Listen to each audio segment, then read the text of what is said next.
या भागात आपण बाबांच्या भक्तांना आलेल्या एका अविस्मरणीय अनुभवाची कथा ऐकणार आहोत. त्या काळी शिंदवर हे छोटेसे गाव होते. त्यामुळे गावात मोठी दुकाने नव्हती. लोकांना रोजच्या गरजेच्या वस्तूंसाठी जवळच असणाऱ्या खेडगाव या गावी जावे लागे. दर सोमवारी खेडगावचा आठवडे बाजार असे.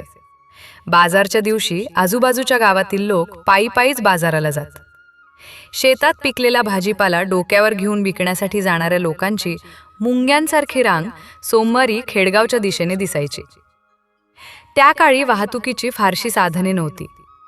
क्वचित एखादी बैलगाडी रस्त्याने दिसायची. असाच सोमवारचा दिवस होता.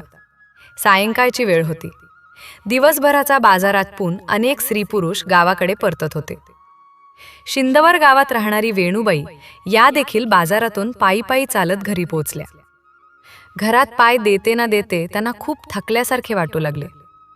थोड्याच वेळात त्या निपचित पडल्या. कुठलीच हालचाल नाही. सगळीकडे धावाधाव सुरू झाली. अचानक झालेल्या अशा घटनेने सगळेच भयभीत झाले. गावात अशी गडबड चालू असतानाच नेमके खेडगाव येथील एक वकील श्री माधवराव पाटील बैलगाडीतून बाबांच्या दर्शनासाठी आश्रमात येऊन पोहोचले. बाबा तयारीतच होते. त्यांना जवळ येताना बघून बाबा माधवरावांना म्हणाले, गाडी सोडू नका, तशीच मागे फिरवा. आपल्याला गावात जायचे आहे. खरं तर गावात काय घडले हे बाबांना कुणीच सांगितले नव्हते. तरी पण बाबांना कसे काय समजले असा प्रश्न माधवरावांना पडला. पण काहीच न बोलता त्यांनी गाडी मागे फिरवली. बाबा गाडीत बसले. वाऱ्याच्या वेगाने गाडी धावू लागली. गाडी गावात आली. बाबा पटकन गाडीतून खाली उतरले व जोरात म्हणाले, चला निघा आता. तुमचं काही काम नाही इथं. आता मी आलोय. आजूबाजूला जमलेल्या लोकांना वाटले बाबा आपल्यालाच सांगत आहे. त्यामुळे लोक मागे सरकले.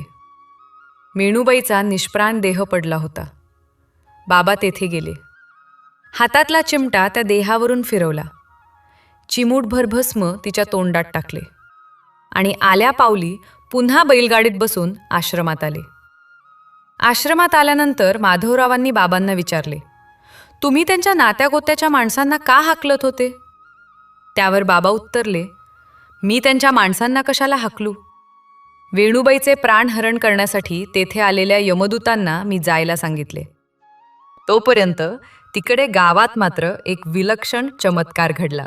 बाबांची पाठ फिरते ना फिरते तोच वेणूबाईचा बंद पडलेला श्वास पुन्हा सुरू झाला. हळूहळू हातपाय हलू लागले आणि थोड्याच वेळात वेणूबाई उठून बसल्या. सर्वांना खूप खूप आनंद झाला. आज बाबांमुळेच यमाच्या तावडीतून आपण वाचलो याची वेणूबाईस जाणीव झाली. त्या घटनेनंतर अनेक वर्ष वेणूबाई सुखाचे जीवन जगल्या. पुढील भाग लवकरच.